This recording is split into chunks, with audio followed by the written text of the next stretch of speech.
Hoy celebramos la Santa Cena, la Cena del Señor, y hemos acordado que hoy yo predicaría un mensaje que de hecho en su momento ya compartí con los hermanos en el pasaje de 1 Corintios 11 del versículo 17 al 34. Sin embargo, les quiero invitar a que me acompañen a 1 Corintios capítulo 1 versículo 1 y así podamos entrar un poco en contexto. Mi petición es que el Señor realmente pueda obrar en nuestras vidas, abrir nuestro entendimiento, grabar en nuestros corazones estas verdades que yo las necesito, verdades que nosotros todos necesitamos, verdades que como pecador constantemente soy tentado a resistirlas y abandonarlas, pero por la gracia del Señor su Espíritu nos conduce a sus caminos y nos santifica en su verdad, y esa es mi petición, que el Señor nos santifique en su palabra, que es la verdad. 1 Corintios 1:1, Pablo escribe: Pablo, llamado a ser apóstol de Jesucristo por la voluntad de Dios, y el hermano Sóstenes. Versículo 2, a la iglesia de Dios que está en Corinto, a los santificados en Cristo Jesús, llamados a ser santos, con todos los que en cualquier lugar invocan el nombre de nuestro Señor Jesucristo, Señor de ellos y nuestro. Gracia y paz a vosotros de Dios nuestro Padre y del Señor Jesucristo. En el primer versículo nosotros vemos a Pablo introduciéndose como de costumbre como apóstol, una persona autorizada y enviada por la voluntad soberana de Dios para comunicar a la iglesia la verdad de Dios a su iglesia, para revelar a la iglesia lo que vendría a ser la base de la iglesia misma. Es decir, todo lo que Pablo escribe aquí es palabra de Dios. El versículo 2 nosotros encontramos los destinatarios. Se define aquí como la iglesia en Corinto. Es verdad que en el Nuevo Testamento hay cartas generales, universales, que son abiertas a toda la iglesia, pero también hay cartas como esa que están destinadas a una congregación local, a un grupo de personas que se reunían invocando el nombre del Señor y congregaban y tenían todas las cosas en común, como vemos en Hechos. También, ellos son santificados, separados en Cristo Jesús, llamados por el Señor a ser santos, y en esto a semejanza de cualquier persona que invoquen el nombre del Señor. Es verdad que es un mensaje dirigido a una iglesia, pero es un mensaje dirigido a todos los que son llamados a ser santos en el Señor Jesús. Como a veces yo les he dicho, la carta no está escrita directamente a nosotros como iglesia local, sino para nosotros como iglesia universal. Es decir, hay verdades que estaremos viendo hoy aquí que fueron inspiradas por el Espíritu Santo para tratar un caso local, pero son verdades que, sin embargo, siendo nosotros también llamados a ser santificados y santos, fieles en Cristo Jesús, como también la iglesia en Corinto, esas verdades a nosotros también nos son necesarias, porque nosotros estamos bajo el mismo señorío que esas iglesias y atendemos al mismo llamado a ser santos, separados del mundo y para el Señor Jesucristo. Por último, gracia y paz a vosotros de nuestro Padre y del Señor Jesucristo. Ambas cartas que Pablo escribe a la iglesia en Corinto visaban abordar y corregir varios errores. Esa iglesia sufría de muchísimas falsas enseñanzas y costumbres que se estaban perpetrando entre ellas. Al parecer, las acciones externas de los mismos miembros de esta congregación eran meramente evidencia de un problema más profundo: la falta de unión, de amor, de comunión práctica con los unos con los otros, lo cual a su vez hacía evidente la falta de entendimiento que esta iglesia tenía sobre su unión con Cristo, su valor en Cristo, su unión con otros y su valor comunitario como iglesia local. En esta carta se nos presenta una iglesia dividida contra sí misma, llena de problemas de los más comunes hasta los más detestables, pero aún con todo, el apóstol, voz de Dios a esa iglesia, introduce esa carta afirmando que ellos son llamados de Dios, que ellos son la iglesia de Dios, que ellos son santificados en Cristo, en quien ellos fueron en todo enriquecidos. Es muy importante que tengamos esta imagen en mente. Es una carta inspirada por Dios a una iglesia llena de problemas. Nosotros, tenemos un 10, una medalla de oro, comparado con todos los problemas que encontramos en las dos cartas a la iglesia en Corinto. Y sin embargo, ellos son llamados como santificados en Cristo, como la iglesia de Dios. Y Pablo termina diciendo que ellos en todo fueron enriquecidos en Cristo Jesús. Ok, puesto en contexto, pasemos entonces a nuestro texto, 1 Corintios 11, versículos 17 al 34.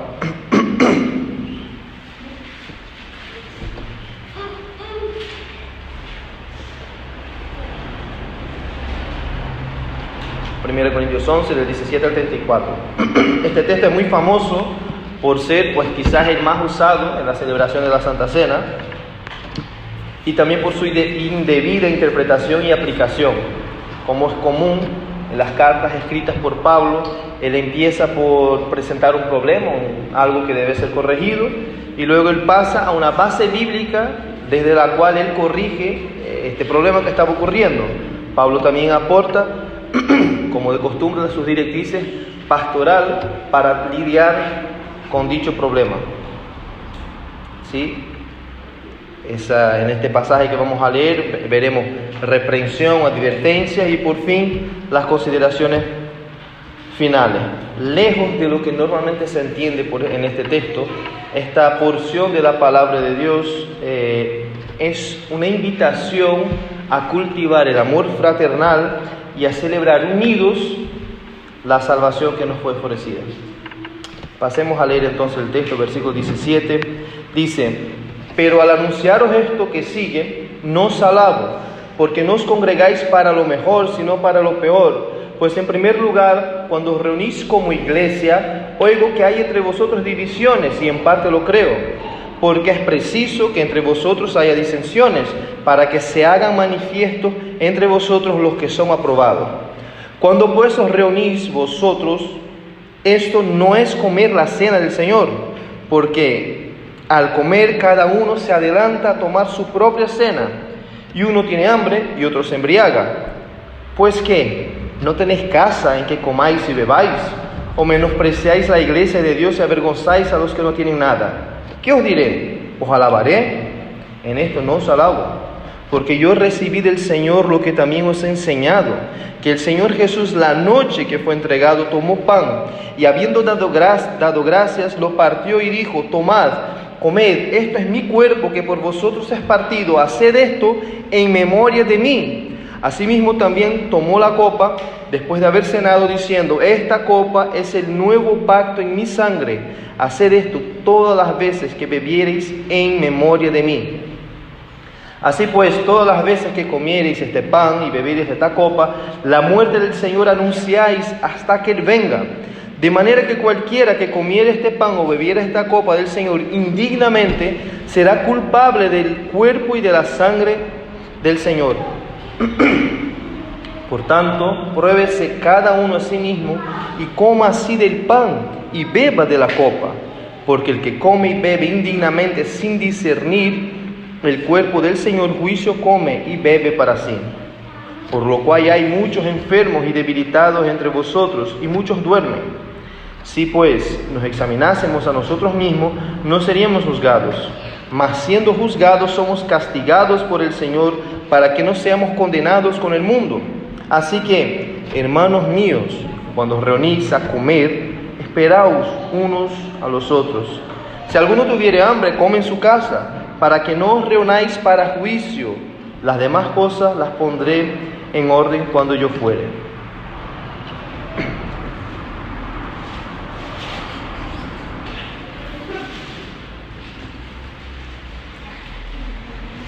Bueno, yo dividí este pasaje en 4 partes. La primera, que va del versículo 17 al 22, veremos el menosprecio a la iglesia de Dios. Del versículo 23 al 26, la institución, significado y el mensaje de la Santa Cena. Versículo 27 al versículo 32, encontramos las advertencias a los que participan de forma inapropiada de la cena del Señor. Y finalmente, versículos 33 y 34, la conclusión. Vamos entonces a nuestro primer punto, ¿no? Los primeros versículos, los primeros 5 versículos. Versículo 17, pero al anunciaros esto que sigue, no os alabo.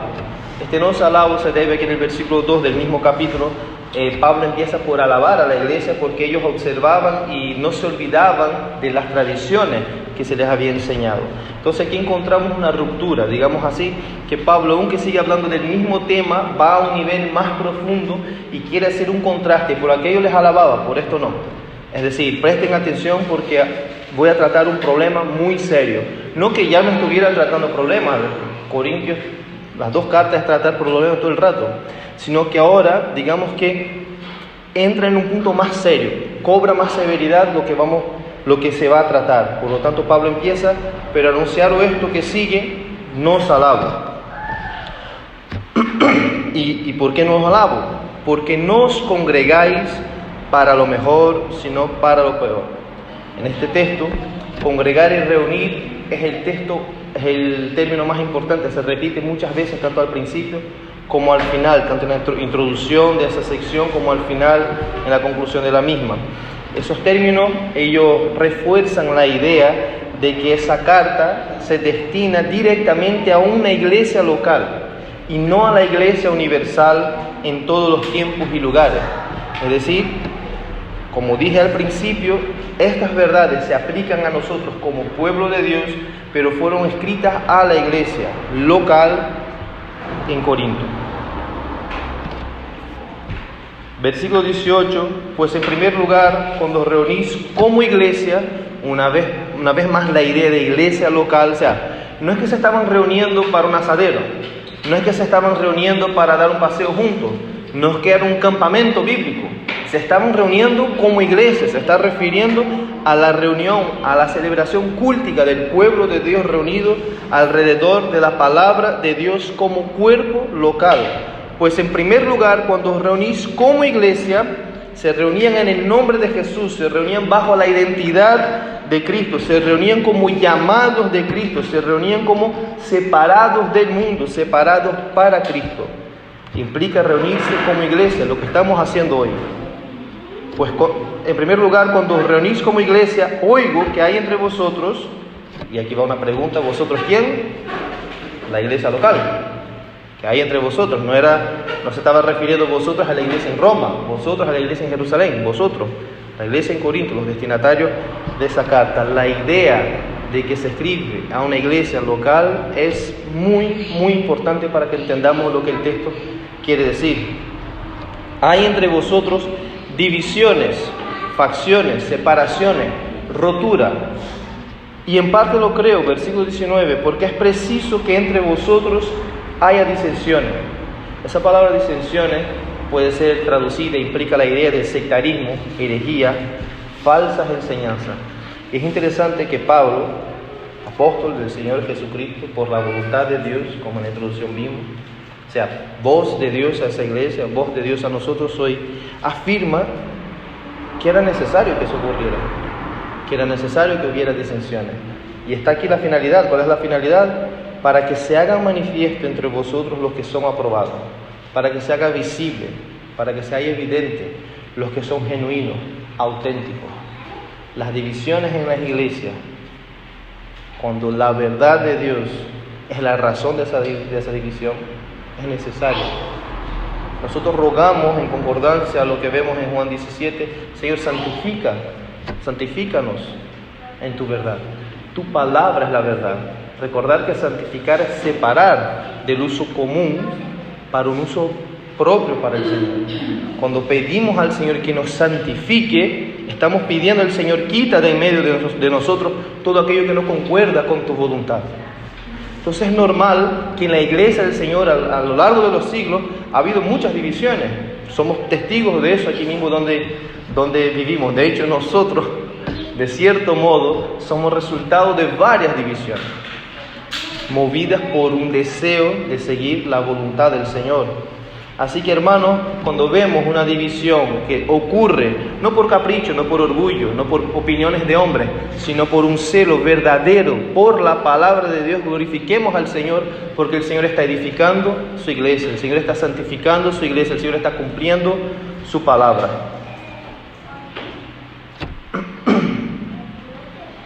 Versículo 20. Cuando pues os reunís vosotros, una vez más esa idea, estoy hablando a ustedes, no estoy hablando a otra gente, es a ustedes que estoy hablando. Cuando reunís vosotros, esto no es comer la cena del Señor, porque al comer cada uno toma primero su cena, y uno tiene hambre, y otro se embriaga. La cena del Señor, el comer también se llamaba la comida del amor o la comida fraternal, realmente era una comida, y en medio de ese evento de comer se celebraba la Santa Cena. El comer en conjunto, hoy en día también, pero en aquel entonces tenía un significado familiar, comunitario, de unidad. Y Pablo está diciendo que cuando ellos se reunían, se entiende, para comer, esto lo que ellos estaban haciendo no era la Cena del Señor.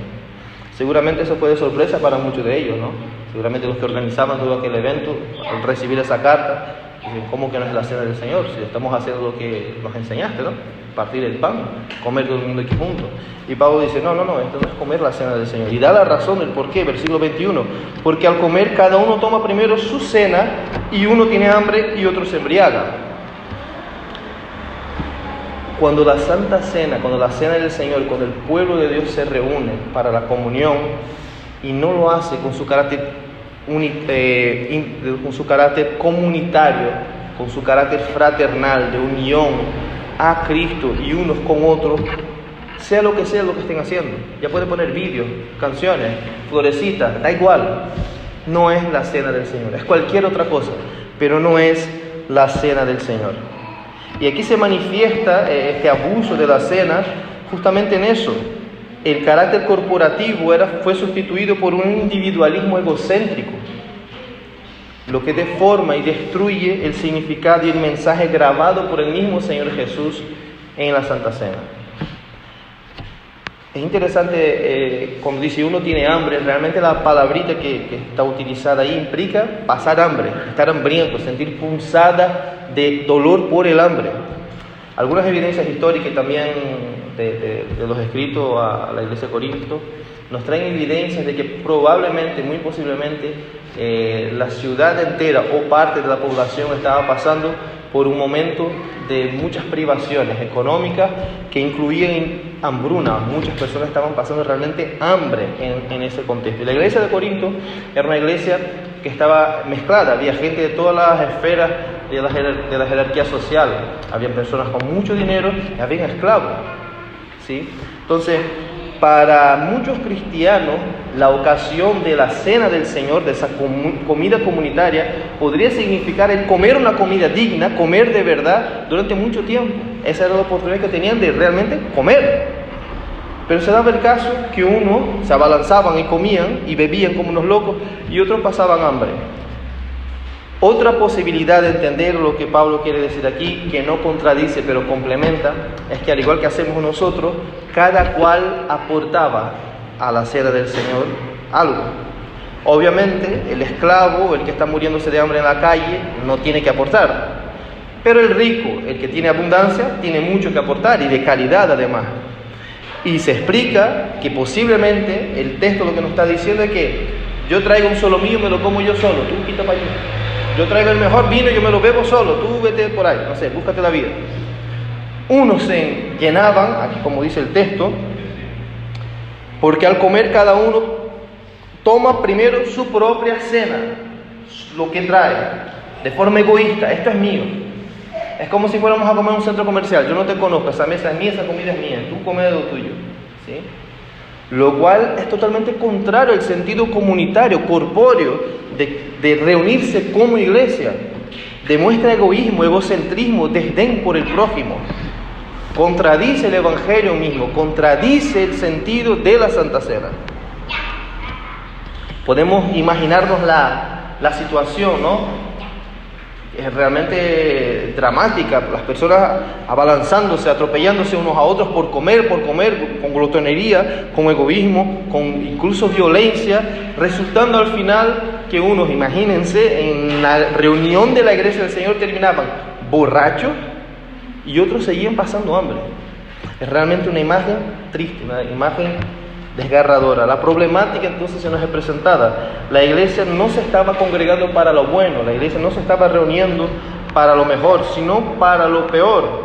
Y esto evidenciaba división en la iglesia, ruptura en medio de la iglesia. No obstante, esas divisiones y ese comportamiento que nos parece escandaloso, y lo es, Pablo dice que era necesario. ¿Y por qué era necesario?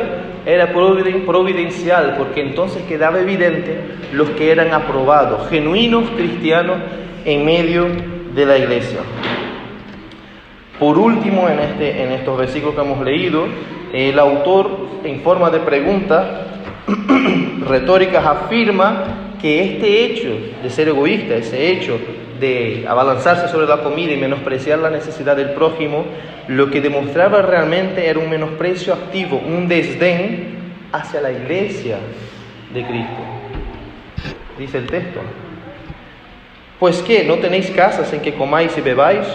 ¿O menospreciáis la iglesia de Dios y avergonzáis? Ese término es deshonrar, faltar al respeto a los que no tienen nada.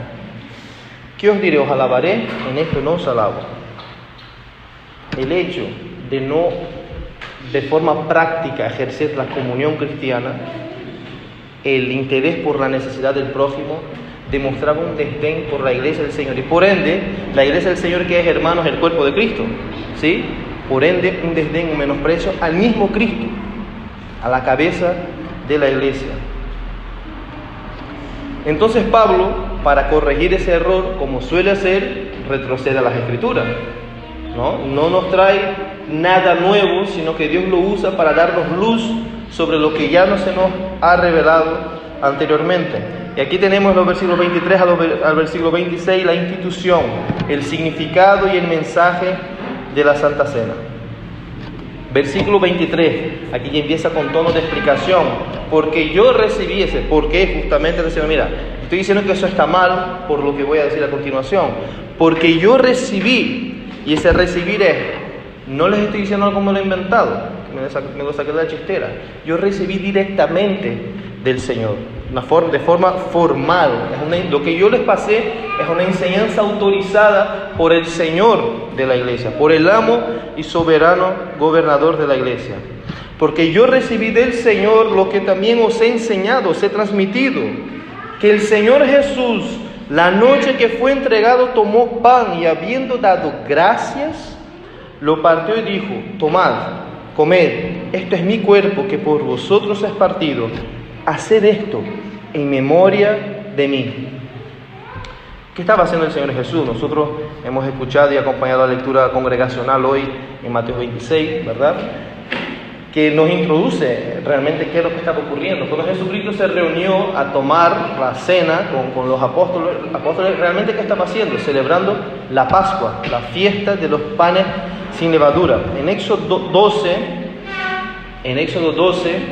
versículo 12, Jehová, instituyendo la Pascua, dice: ejecutaré juicio contra todos los dioses de Egipto, porque yo soy el Señor. En el versículo 17, el Señor ordena: celebren la fiesta de los panes sin levadura, porque les recordará que este mismo día yo saqué a sus grandes multitudes de la tierra de Egipto. La Pascua que el Señor Jesús estaba celebrando era un recordatorio. Era un recordatorio en el cual el pueblo reunido celebraba que Jehová ejecutó juicio contra Egipto, contra sus dioses, y los rescató de la opresión y de la esclavitud.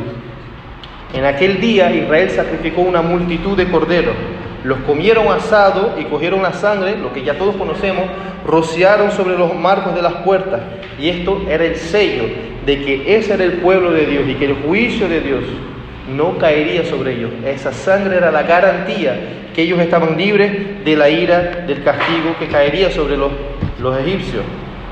También ellos comían de los panes sin levadura y bebían las hierbas, comían también de las hierbas amargas que recordaban el sufrimiento en Egipto. Todos esos elementos de la Pascua tenían un significado. Ese pan sin levadura, duro, escachado, esas hierbas amargas les recordaban el sufrimiento de Egipto. Aquí el Señor toma esos elementos y les da un significado nuevo. Lo que era un recordatorio de ser rescatados de Egipto, el Señor ahora llama a hacer ese memorándum, ese recordatorio, como una celebración en memoria de sí mismo. Nosotros vamos a celebrar la Santa Cena hoy y no vamos a celebrar meramente el sufrimiento que se quedó atrás. No vamos a celebrar, porque eso sería un mensaje triunfalista, ¿verdad? Ahora que soy cristiano, mis problemas han quedado atrás. Fui libre de las aflicciones de este tiempo presente. ¿Qué fue lo que pasó a Israel? Ellos fueron liberados ¿de qué? De aflicción de ese tiempo presente. Vemos como ellos aún en el desierto, su corazón y su mente seguían en Egipto. Dios los liberó, obviamente, pero su corazón seguía allí. Nosotros, sin embargo, recordamos lo que hizo nuestro Señor Jesús, que no nos quitó del mundo, seguimos en ese mundo, seguimos en este estado caído, seguimos sujetos a pasiones y dificultades y problemas. Sin embargo, el Señor nos liberó del engaño, de la maldad. El Señor nos sacó de la esclavitud del pecado. Ahora la víctima no fue un animal, es lo que el Señor quiere que recordamos. La víctima no era meramente un cordero, no fue un corderito que fue quebrantado y sometido a padecimiento. Fue el soberano que tronaba en la montaña. Cumpliendo su promesa, Dios bajó a su pueblo. Dios bajó de su santo, alto y sublime monte. Él bajó de ahí, se hizo semejante a los hombres y caminó entre su pueblo. Se identificó en la carne con su pueblo. Se hizo semejante a los hombres, se humilló y caminó y vivió y murió por ellos. Eso era lo que el Señor Jesús quería que recordaran. El pan ya no se come, ya no comemos el pan con las hierbas amargas. Nosotros ahora tomamos el pan con el fruto de la vid, lo que nos recuerda que fue la sangre de nuestro dulce Salvador la que fue derramada por nuestros pecados. Fue la carne de nuestro tierno buen pastor la que fue molida por nosotros. En el Éxodo, el juicio de Jehová fue ejecutado contra los falsos dioses de Egipto, fue ejecutado contra los opresores de Egipto, contra la impiedad de los egipcios. Pero en la cruz, el 3 veces santo Dios ejecutó su juicio contra el Cordero de Dios que quita el pecado del mundo. Eso es lo que el Señor quiere que recordemos. El Señor llevó sobre sí, Jesucristo llevó sobre sí, como también hemos leído hoy, el castigo de nuestra paz fue sobre Él. Y es en memoria de esto que nosotros partimos el pan. Es en memoria de eso que nosotros agradecemos al partir el pan. En memoria y celebración a Cristo, hoy nosotros participaremos juntos en la Santa Cena. Vemos también cómo el Señor, Él agradece al partir el pan. Obviamente había toda una ordenanza a la hora de participar de la Pascua, ¿no? Y se daba gracias al Señor, a Jehová Jireh, el Dios proveedor, por haberles proveído de un socorro, de un auxilio, de haberles sacado de Egipto. Y aquí ahora vemos al autor y consumador de la fe, nuestro Señor Jesucristo, por el gozo puesto delante de Él, agradeciendo al Padre, agradeciendo que como Dios a Abraham le providenció un cordero para liberar a Isaac, el Señor Dios mismo, Dios Padre, en Cristo Jesús hacía lo mismo, lo propio, pero ahora para liberarnos a nosotros mismos, sacrificando el cordero. Es interesante como Jesucristo estaba dando gracias por el gozo puesto por delante. ¿Y qué estaba puesto por delante? Morir en una cruz, avergonzado, rechazado, abandonado, traicionado, llevando sobre sí todos nuestros pecados y nuestras aflicciones. El Señor se entregó por nosotros para librar a nosotros del juicio y de la ira venidera. Por eso hoy recordamos, hoy celebramos, hoy agradecemos por el Cordero que fue inmolado en la cruz. Versículo 25. Asimismo tomó también la copa después de haber cenado, diciendo: esta copa es el nuevo pacto en mi sangre. haced esto todas las veces que la beberes en memoria de mí. Sin derramamiento de sangre no hay perdón de pecados. La sangre ahora ya no recordaba la sangre de meros animales, porque Cristo no entró en un lugar santo hecho por manos, una representación del verdadero, sino en el cielo mismo, para presentarse ahora en la presencia de Dios por nosotros, y no para ofrecerse a sí mismo muchas veces, como el sumo sacerdote entra al lugar santísimo cada año con sangre ajena. De otra manera le hubiera sido necesario sufrir muchas veces desde la fundación del mundo, pero ahora, una sola vez en la consumación de los siglos, el Hijo de Dios se ha manifestado para destruir el pecado. ¿Cómo? Por el sacrificio de sí mismo. Hebreos 9, 24 al 26. La sangre que marca al pueblo de Dios hoy, la sangre que libra al pueblo de Dios del juicio venidero, es la sangre del mismo Dios encarnado. Es la sangre con la que el mismo Dios compró la iglesia. No es sangre ajena, no fue una víctima ajena. El Señor Jesucristo destruyó el poder del pecado ofreciéndose a sí mismo por la iglesia. Y es esa la marca de la iglesia. Ese es el valor de la iglesia. ¿Qué estuvo dispuesto el Señor a hacer por su iglesia? Entregarse a sí mismo, ser inmolado como cordero en esa cruz.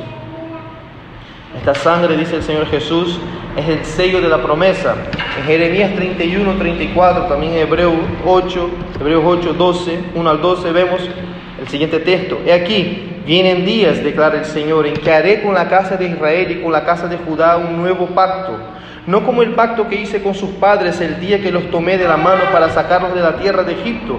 Mi pacto que ellos rompieron, aunque yo fui un esposo para ellos, declara el Señor. Porque este es el pacto que haré con la casa de Israel después de aquellos días, declara el Señor. Pondré mi ley dentro de ellos y sobre sus corazones la escribiré. Y yo seré su Dios y ellos serán mi pueblo. Y no tendrán que enseñar más cada uno a su prójimo y cada cual a su hermano diciendo, conoce al Señor. Porque todos me conocerán, desde el más pequeño de ellos hasta el más grande, declara el Señor. Y aquí está por qué lo conocerán. Pues perdonaré su maldad y no recordaré más sus pecados. Esta copa es el nuevo pacto en mi sangre. Haced esto todas las veces que bebiereis en memoria de mí. Hoy recordamos, hoy celebramos, hoy agradecemos por el Cordero que fue inmolado en la cruz.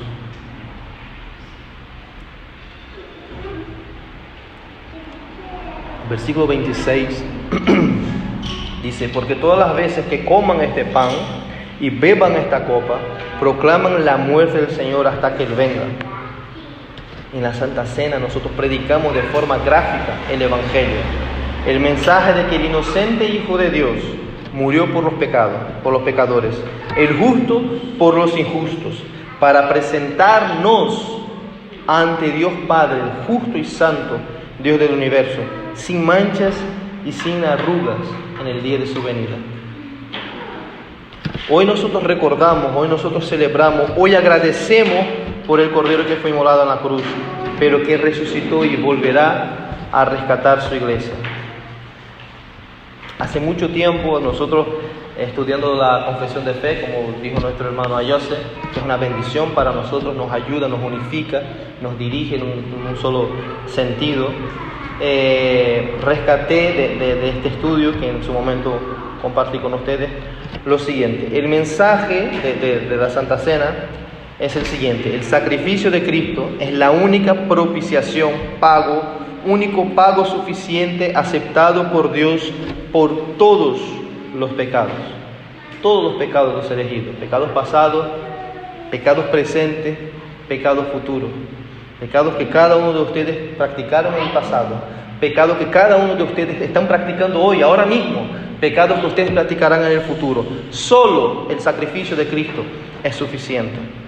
Solo el sacrificio de Cristo es suficiente. En ciertos contextos evangélicos nosotros encontramos que en el celebrar la Santa Cena se añaden varios símbolos, como el aceite, como esto, como lo otro, Incluso lo vemos en la iglesia católica, como en la misa, hacen todo un espectáculo, ¿no? Y esos intentos, esas cosas que hacen es como un esfuerzo en tratar de ser más aceptado ante Dios, en tratar de conectar aún más con lo divino. Cristo no es suficiente, recordar lo que Él hizo no es suficiente. Vamos a agregar un poco de eso. Y nosotros, pues, que somos reformados, creemos las 5 solas, ¿no? Solo Cristo, aquí no hay de esas cosas. Sí hay. Nosotros en nuestro corazón reflejamos muchas veces ese error egocéntrico, ese error rebelde, que clama hacia Dios diciendo, no es suficiente lo que tú hiciste, yo quiero aportar. Cuando nosotros creemos que haciendo esto o aquello, podemos presentarnos dignos de tomar la Santa Cena. Cuando nosotros, haciendo esto o aquello otro, o no haciendo esto o aquello otro, creemos que estamos aptos para presentarnos a la Santa Cena. Es discreto, es aceptado, es aplaudido incluso, pero es pecado, hermano. Y el Señor no acepta ese tipo de sacrificio. El sacrificio de todo, fuego extraño al Señor.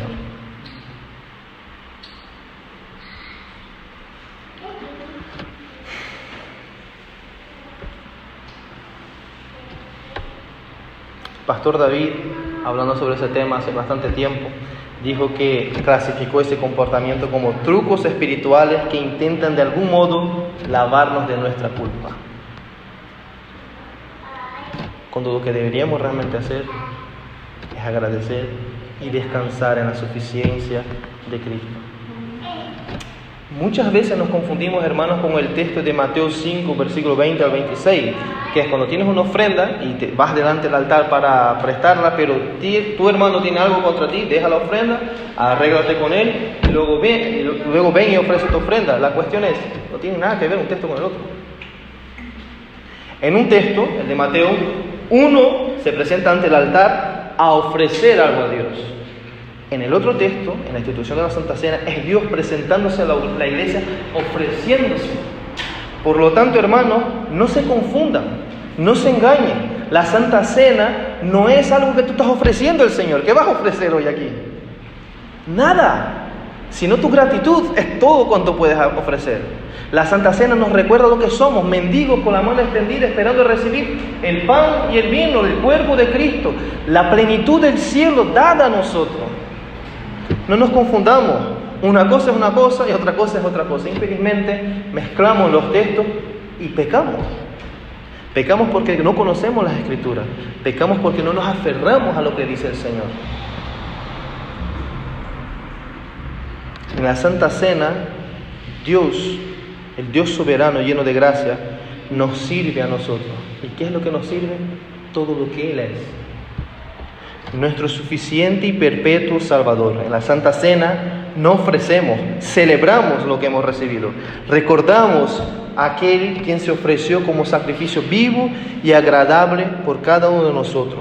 En la Santa Cena, Dios no nos manda, ojo con eso, Dios no nos manda que nos apartemos de Él a causa de nuestros pecados, lo que podríamos concluir de Mateo 5, 20 al 26. Vas a presentar una ofrenda ante el Señor, ¿tienes un problema? Espera, vete a arreglar aquello primero. No. En la Santa Cena el Señor no nos manda eso.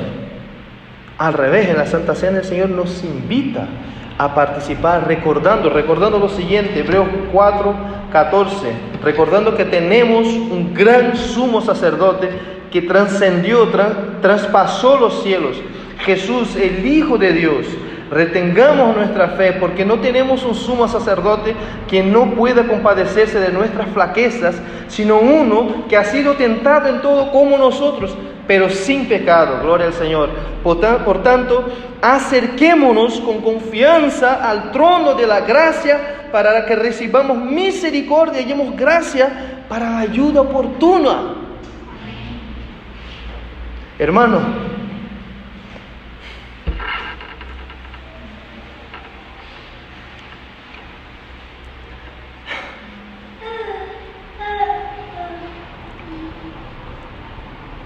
acerquémonos confiadamente.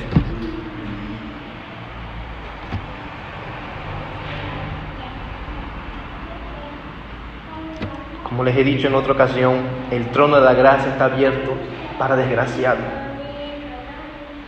Él no vino por justos, Él vino por injustos, Él vino por pecadores. Esto es una invitación a personas como nosotros.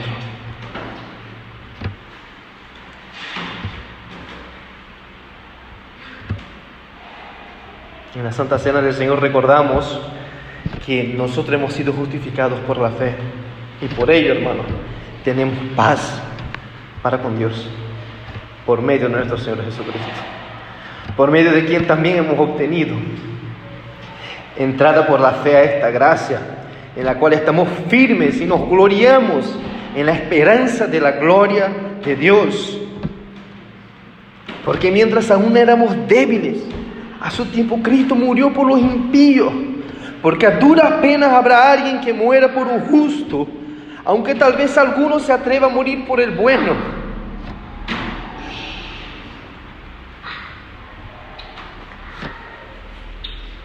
Pero Dios demuestra su amor para con nosotros, hermanos, en que siendo aún pecadores, Cristo murió por nosotros.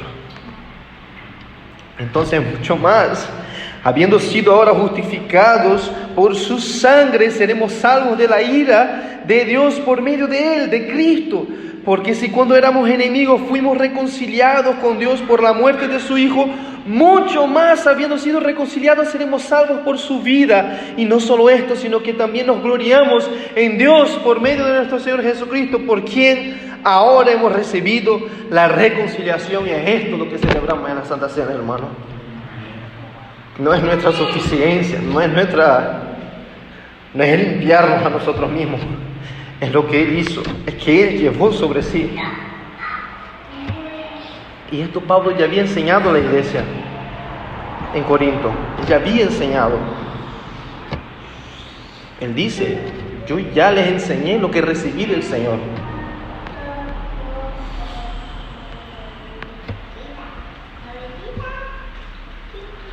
Cristo, en la noche en que fue entregado, cenando con los apóstoles, recordando la Pascua, la liberación del pueblo de la esclavitud, dijo: este es mi cuerpo entregado, molido, destrozado por ustedes.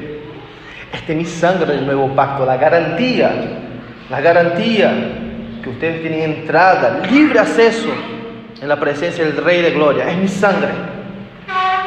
No son piedras labradas como las que bajó Moisés del monte. No es un cordero sacrificado quemado en una hoguera. Soy yo entregado por ustedes. Y ambas veces cuando el Señor explica eso, hermano, el Señor concluye al partir el pan y dar la copa de beber, que esto debe ser hecho en memoria suya. Enfáticamente lo repite: en memoria de mí. El sacrificio vicario y redentor suficiente. Finalmente Pablo cierra diciendo que el hacerlo, el reunirse para recordar lo que hizo Cristo, es predicar el Evangelio, es proclamar el Evangelio hasta que Cristo vuelva. Estamos seguros, hermanos, que el que murió y resucitó y ascendió volverá por su iglesia. Estamos seguros que fuimos marcados con su sangre, que tenemos la garantía de su Espíritu en nuestras vidas. Estamos seguros, por lo tanto, hermanos, que ese Jesucristo nos presentará ante Dios. Él sí lo hará, hermanos, sin mancha y sin arruga. Todo lo que hagamos no nos puede limpiar. Es así. Pero Él sí lo hace y lo hará. Y un día, hermanos, es maravilloso pensar eso. Que Jesucristo, el justo, murió por los injustos para presentarnos ante Dios, justicia de Dios. Ese texto a mí, ya les he dicho muchas veces, me vuela la cabeza. Yo,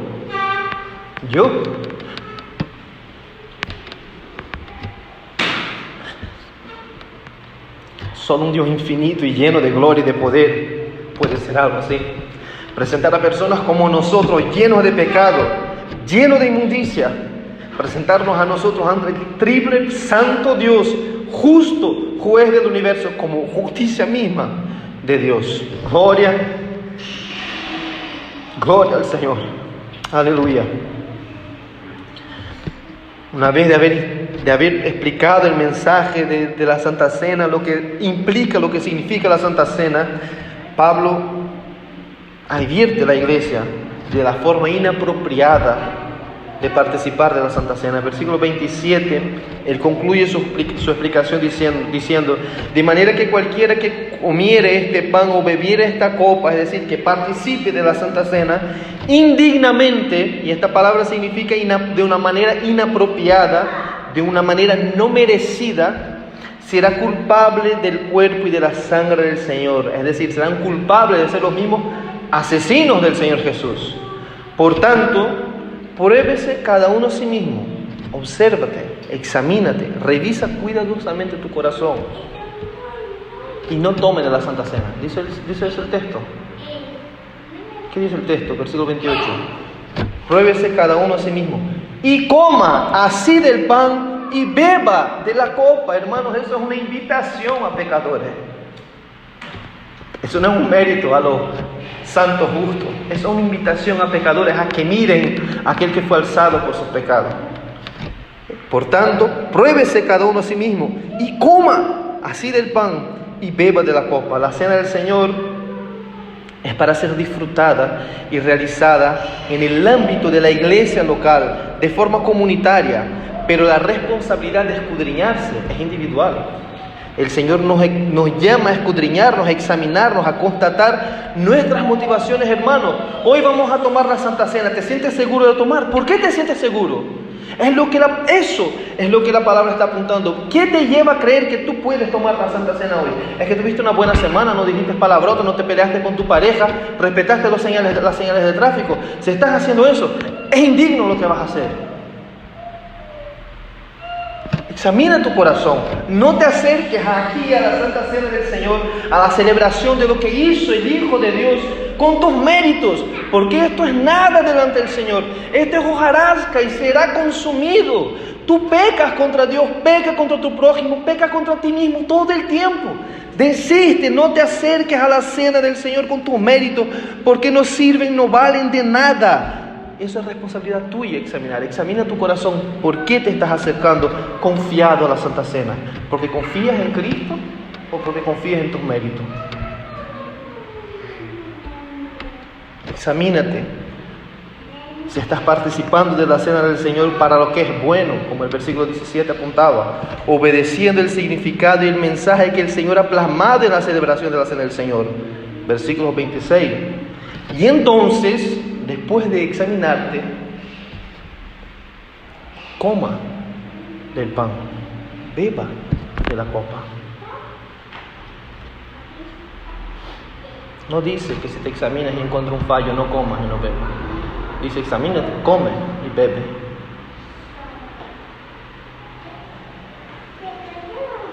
Examinarnos, obviamente, hermanos, es a la luz de la palabra. Pablo, de hecho, trata el problema acudiendo a las palabras de Jesucristo. Examínate acudiendo a la palabra. No te quedes estancado en ello. No abandones la comunión por ello. Arrepiéntete y cree. Arrepiéntete y cree. Arrepiéntete y cree.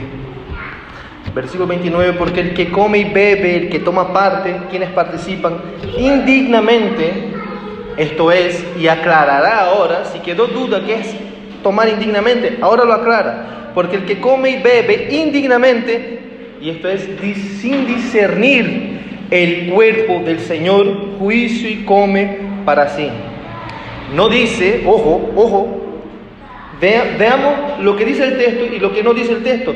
No dice que el que sea indigno de tomar y participar de la cena del Señor no es el individuo. No dice el que sea indigno de tomar la cena del Señor. ¿Dice eso el texto? No, apunta a la acción. Fíjense, es el individuo, dice, porque el que come y bebe indignamente, la acción es indigna, no el individuo. No dice el que es indigno y come y bebe, no, sino el que come y bebe indignamente, es el acto lo que es apuntado como indigno. No dice el que sea indigno de tomar de participar en la Santa Cena del Señor. No es el individuo en sí, sino la forma como participa de la cena. No es la persona, sino el acto lo que se divierte. Participar indignamente es no discernir, y esta palabra es reconocer, distinguir, tener en cuenta, considerar correctamente el cuerpo del Señor. Para entender esa expresión necesitamos entender cómo Pablo usa esa expresión, el cuerpo del Señor, el cuerpo de Cristo, a lo largo de las dos cartas, pero especialmente de 1 Corintios. El capítulo 1, versículo 9, capítulo 6, versículo 15 y versículo 16 y 17, el mismo capítulo 6, capítulo 12, versículo 27, Pablo, inspirado por el Señor, por eso quise hacer hincapié, eso es el apóstol de Dios, escogido por el Señor, enviado a entregar la palabra del Señor a su iglesia, porque todo lo que le está diciendo aquí es Dios hablando a la iglesia. Él dice que el cuerpo de Cristo, dice, vosotros sois el cuerpo de Cristo. Hay una realidad espiritual, hay una realidad que directamente apunta al Cristo encarnado, que murió y resucitó y está con el Padre, pero a la vez la manifestación aquí en esta tierra de Cristo es su cuerpo, que es la iglesia. En esta carta Pablo identifica el cuerpo de Cristo como siendo la iglesia misma y cada persona como siendo miembros de este mismo cuerpo. Obviamente dos sentidos se solapan, el cuerpo de Cristo como apuntando a la persona de Jesús y su cuerpo como la iglesia, quienes están unidos al Señor. Nosotros somos el cuerpo de Cristo. Por lo tanto, ¿qué era tomar indignamente la Santa Cena? No discernir, no considerar, no valorar el cuerpo de Cristo. El acto indigno es el no considerar a Cristo y su sacrificio correctamente y a la vez, según el contexto, pretender tomar parte de la cena del Señor sin considerar, sin valorar a la iglesia del Señor. No solamente la iglesia universal, recordemos el texto es el mensaje a una iglesia local, sino, según el mismo contexto, la iglesia local. Participar indignamente se manifiesta en el acto de menospreciar los que fueron comprados por la sangre de Cristo. Hermanos, ¿qué es lo que está diciendo el texto? A veces hacemos unas locuras con el texto tratando de decir otra cosa. El texto lo dice claro, cómo se manifestaba el acercarse indebidamente, indignamente a la Santa Cena, no considerar al prójimo. Participar indignamente se manifiesta en el acto de menospreciar los que fueron comprados por la sangre de Cristo y por ende menospreciar y avergonzar al mismo Señor. Hermano, la Santa Cena no es un acto individual. La Santa Cena no es para individuos autónomos que van libres por esa vida. Es para aquellos que están sometidos y comprometidos en amor a una iglesia local. Ese es el énfasis de toda la Escritura. Desde la Pascua, que era para el pueblo que fue liberado de Israel, de Egipto, como en el Nuevo Testamento apuntando a la iglesia en el Nuevo Pacto. Versículo 30, por lo cual hay muchos, ojo, muchos enfermos y debilitados, y realmente significa enfermo, debilitado, entre vosotros, y muchos duermen, y realmente duermen es estar muerto. Es decir, Dios estaba disciplinando la iglesia a tal punto que había personas enfermas y Dios incluso había matado gente por acercarse indebidamente a la Santa Cena. Es muy serio lo que estamos hablando. No valorar, y ahora estoy hablando a nosotros, de forma clara, aplicando eso a nosotros, acercarse a esto sin considerarnos unos a otros como cuerpo de Cristo, sin entender que todos nosotros fuimos comprados por la sangre de Cristo, sin entender que el valor de cada uno de nosotros es el mismo valor del Hijo de Dios, quien murió y resucitó. Es peligroso, hermano, es peligroso. Muchos estaban enfermos, muchos debilitados y muchos habían muerto. Si pues, versículo 31, nos examinásemos a nosotros mismos, no seríamos juzgados. Mas siendo juzgados, somos castigados, disciplinados. Ese castigar, esa palabra, lo que significa es ser enseñados, ser instruidos, corregidos, azotados, sometidos a un castigo. Pero somos disciplinados ¿por quién? Somos castigados ¿por quién? Por el Señor. ¿Y cuál es la finalidad del castigo del Señor? ¿Cuál es la finalidad del azote del Señor?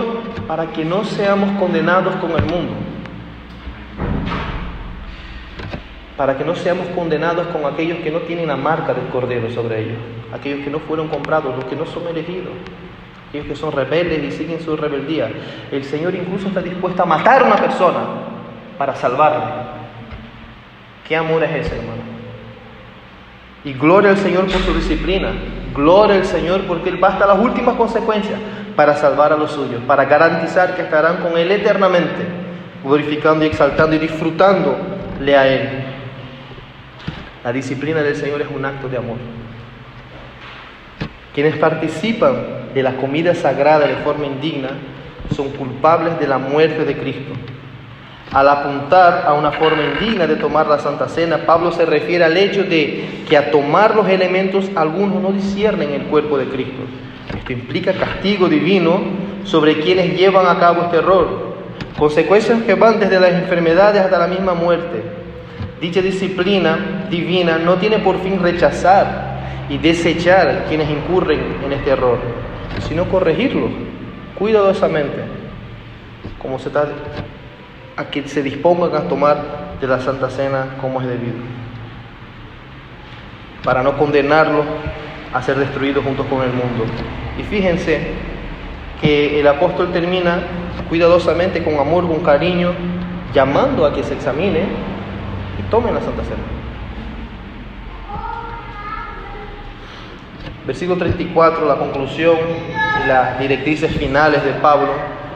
Fíjense cómo empieza el versículo 33. Si ustedes leen 1 Corintios van a ver que esa iglesia tenía de todo. Divisiones. Ellos llevaban a juicio a sus hermanos unos a otros, pero juicio no aquí, juicio fuera, avergonzando a la iglesia. Algunos se acostaban con prostitutas. De hecho, el Señor, Pablo, les reprende. Están haciendo Jesucristo uno con la ramera, porque nosotros somos el cuerpo de Cristo. Había casos de adulterio. Había uno que estaba con la mujer del padre. Esa iglesia era un desastre. Así, hablando así, en esos términos, esa iglesia era un caos total. Sin embargo, eran la iglesia de Dios santificados en Cristo, llamados a ser santos en Cristo, enriquecidos en todo en Cristo. Y después de escuchar esa reprensión tan dura, que unos emborrachaban, se llenaban y despreciaban a otros pasando hambre, mire el tono con el que Pablo termina hablando a la iglesia. Así que, hermanos míos,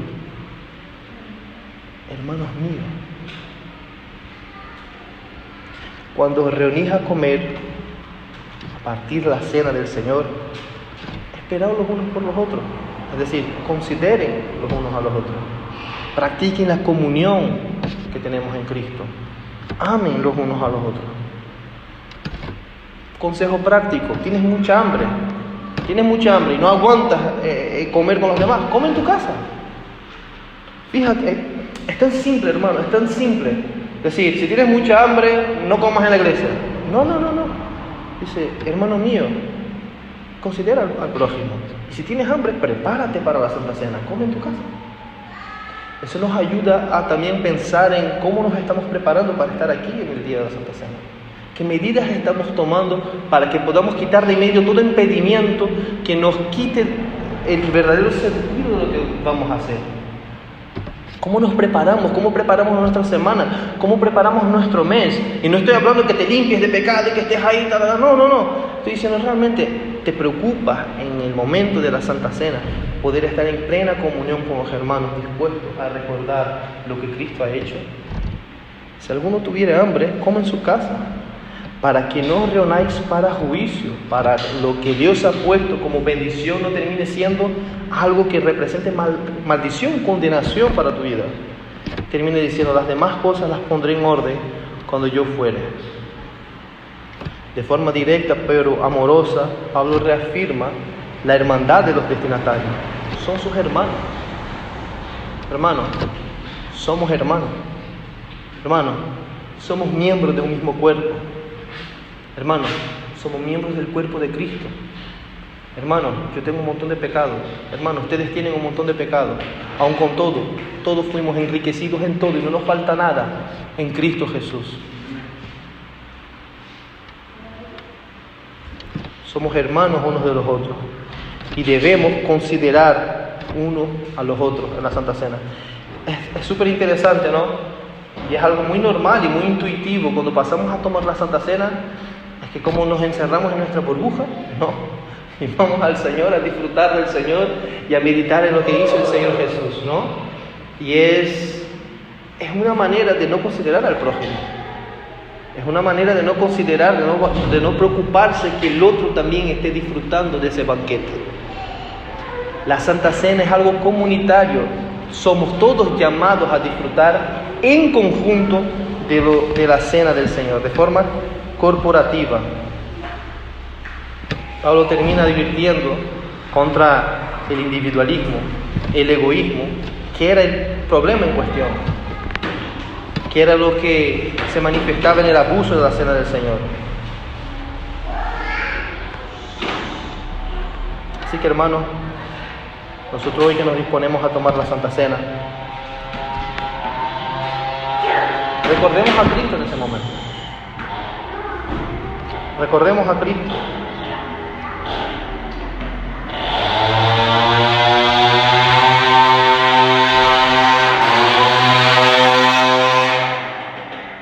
Sin querer estirarme mucho más, citando un texto que no tenía seleccionado, en Efesios capítulo 1, al final del capítulo 1, los dos últimos versículos. Después de que Pablo, usado por el Señor, de forma aplastante, compartido a la iglesia todos los beneficios que tienen en Cristo Jesús, Pablo finalmente afirma que Cristo, que es la plenitud del cielo, la plenitud del universo, la plenitud encarnada de la deidad, es la cabeza de la iglesia. Y luego afirma algo sobre la iglesia, que la iglesia es la plenitud de Cristo. Puedo pegarme 3 horas explicando eso, pero básicamente lo que Pablo está diciendo es que la iglesia está de tal manera unida a Cristo, y quien unió la iglesia no fueron nuestros buenos actos, no fue que un día hiciste una oración de fe, no fue que te cambiaste la forma de hablar o cambiaste la forma de vestir, fue que Dios se encarnó, se hizo hombre, se humilló, murió y resucitó por ti, por tus pecados, sabiendo quién eras tú. Eso te unió a Cristo. Fue lo que Él hizo, no lo que hacemos. Esa unión con Cristo confiere un valor a nosotros que realmente no tengo palabras para expresarlo, pero que la Biblia expresa de la siguiente manera: la plenitud de Cristo eres tú. Plenitud, hermanos, es lo que completa. En otras palabras, Cristo no está completo sin su iglesia. Él se unió de forma inseparable y eternamente a su iglesia. Jamás el Señor dejará atrás ni uno de los suyos. Jamás nuestro sumo sacerdote se cansará de estar a la diestra del Padre intercediendo por cada uno de nuestros pecados, y cada gota de su sangre lavó cada mancha de nuestra inmundicia. Nosotros, hermanos, somos la plenitud de Cristo. Así que les invito a que se pongan de pie. Hermanos, vamos a meditar. Vamos a hacer lo que el texto nos incita a hacerlo. Vamos a examinarnos. ¿Cómo nos acercamos a tomar la Santa Cena? ¿Cómo nos acercamos a hacer lo que pretendemos